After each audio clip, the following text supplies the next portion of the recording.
नमस्कार मंडळी, आजच्या अक्षय तृतीया स्पेशल ब्लॉगमध्ये आपण बघूया खानदेश स्पेशल खापरावरचे मांडे म्हणजेच खापरावरची पुरणपोळी। व्हिडिओ स्किप न करता शेवटपर्यंत नक्की बघा। आमच्याकडे अक्षय तृतीयेच्या दिवशी पूर्वजांच्या स्मरणार्थ अशी खास पूजा केली जाते आणि पूर्वजांचा आशीर्वाद टिकून राहावा यासाठी अक्षय तृतीयेच्या दिवशी आम्ही अशा प्रकारे पूजा करतो। तुम्ही बघू शकता, इथे एक छोटासा माठ आहे, एक मोठा माठ आहे आणि जो फोटो आहे तो माझ्या आजी सासूबाईंचा आहे। आणि आता आमची सर्व पूजा नैवेद्याचं ताट वगैरे मांडून झालेलं आहे आणि आता माझे सासरे म्हणजेच पप्पा ते पूजा करताय। ते सर्वप्रथम अग्नीमध्ये आहुती देत आहे। त्यांनी तिथे काळे तीळ यूज केलेत, त्यानंतर एक पानाचा विडा त्याची पण आहुती दिली आहे आणि जे आपण नैवेद्य म्हणून ठेवलं होतं त्या सर्वांची त्यांनी आहुती दिली आहे आणि ते काहीतरी मंत्र बोलतात। मी शूटिंग घेत असल्यामुळे मला काही ते एवढं बघता नाही आलं, पण ते स्वाहा असं म्हणत होते। मला वाटतं ते काहीतरी पूर्वजांचं नाव घेऊन स्वाहा असं बोलत होते। त्यांची पूजा करून झाल्यानंतर मी पूजा करून घेतली आणि माझी पूजा करून झाल्यानंतर आमच्या घरातील सर्वात स्पेशल मेंबर म्हणजेच यशस्वी तिने पण पूजा केली आहे आणि तिच्या पणजी आजी आजोबांचा आशीर्वाद घेतला आहे। चला तुम्हाला दाखवते। आणि हो, तुम्हाला खापरावरची पुरणपोळी म्हणजेच खानदेश स्पेशल मांडे पण मी दाखवणार आहे, त्यामुळे व्हिडिओ स्किप न करता शेवटपर्यंत नक्की बघा आणि आवडल्यास एक लाईक करून सबस्क्राईब करायला विसरू नका। आणि हो, कमेंटमध्ये नक्की सांगा बरं का, तुमच्याकडे अक्षय तृतीयेची पूजा कशी केली जाते आणि काय काय करतात। टाका जा समोर, टाकते जाय तू पुढे। स्वधा असं म्हणायचं, स्वधा। हां चला, आता आजीबाबांचा जे जे करा। तूप टाकलं, हा बस बस बस। हां चला, आजील ठेवलं पण नाही तू।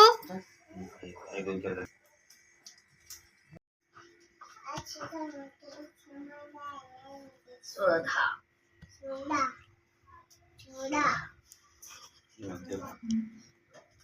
बदल दे मला। चांगला टाक जरा स्वधा यशू, चांगला दे पदर। हा आले वा, जमलं। हा जमलं। आजी कशा दिसताय आता? बर। स्वधा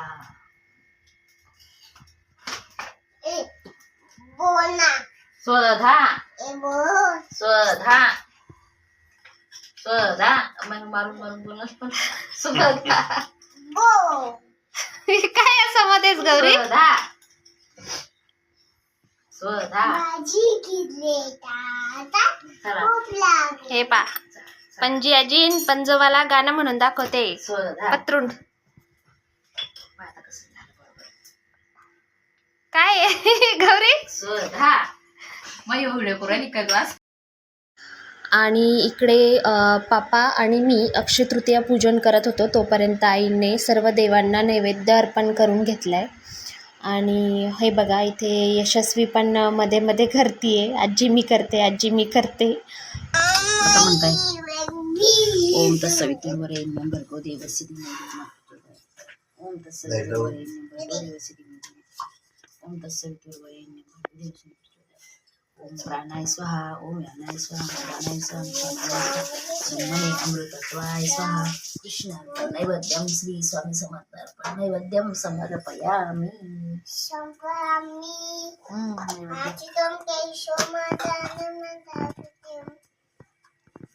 आणि आता बघा, खानदेशची खास ओळख असणारी खापरावरची पुरणपोळी म्हणजेच मांडे ही पारंपरिक चव आजही तितकीच खास आहे जेवढी पूर्वीच्या काळात होती।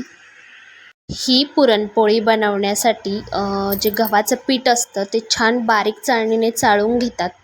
त्यानंतर इकडे खानदेशमध्ये स्पेशली त्यामध्ये मेथ्या टाकतात, त्याची चव चांगली येते असं त्यांचं म्हणणं आहे। मी तर पहिल्यांदाच बघितली एवढी जवळून की कशी बनवतात, म्हणून म्हटलं चला तुमच्यासोबत पण शेअर करूया।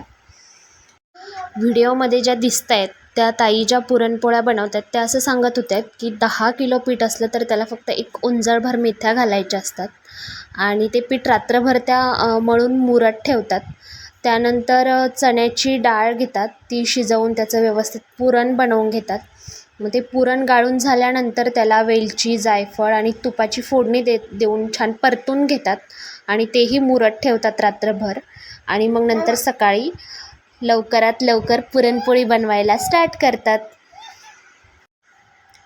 इथपर्यंत तर खूप सोपं होतं, पुरण बनवणे, पीठ तयार करणे वगैरे.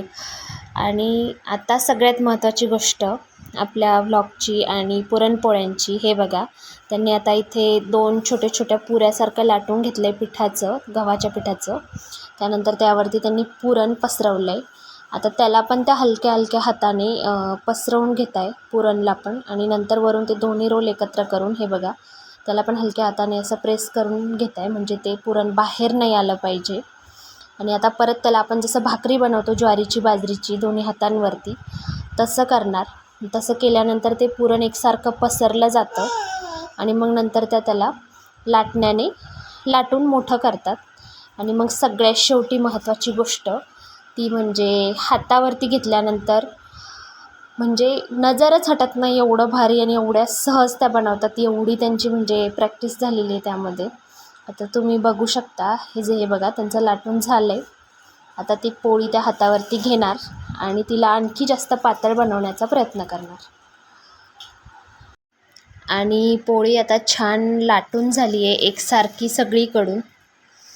आता तिला हातावरती घेणार, तिला छान पातळ पसरवून घेणार आणि मग नंतर सगळ्यात इंटरेस्टिंग गोष्ट म्हणजे ती पोळी तव्यावरती न भाजता खापरावरती भाजली जाणार आहे. आणि खापरावरती मस्त हलका ब्राऊन रंग येईपर्यंत तूप लावून तिला भाजून घेतात. एवढा छान वास सुटतो ना, मी प्रत्यक्ष बघितलं आहे.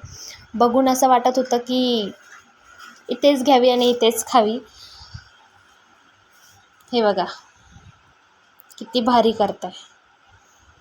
आणि एवढं सोपं नाही आहे, खूप म्हणजे खूप स्किल लागतात बाबा. प्रत्यक्ष बघितलं तेव्हा समजलं. पहिले असं वाटत होतं की हातावर घेतलं की होऊन जाईल, पण दिसतं तेवढं सोपं नसतं. केलं तेव्हाच ते कळतं की त्यामागे काय काय एफर्ट्स असतात. चला तर मग तुम्हाला कशी वाटली ही खापरावरच्या पुरणपोळीची रेसिपी आणि आजचा पूर्ण ब्लॉग कसा वाटला कमेंट करून नक्की सांगा. आणि तुमच्याकडे काय काय परंपरा आहेत, अक्षय तृतीयेला काय काय बनवतात आणि कुठले कुठले पदार्थ तुमच्याकडे खूप जास्त प्रसिद्ध आहे ते पण कमेंटमध्ये नक्की सांगा. Bye bye.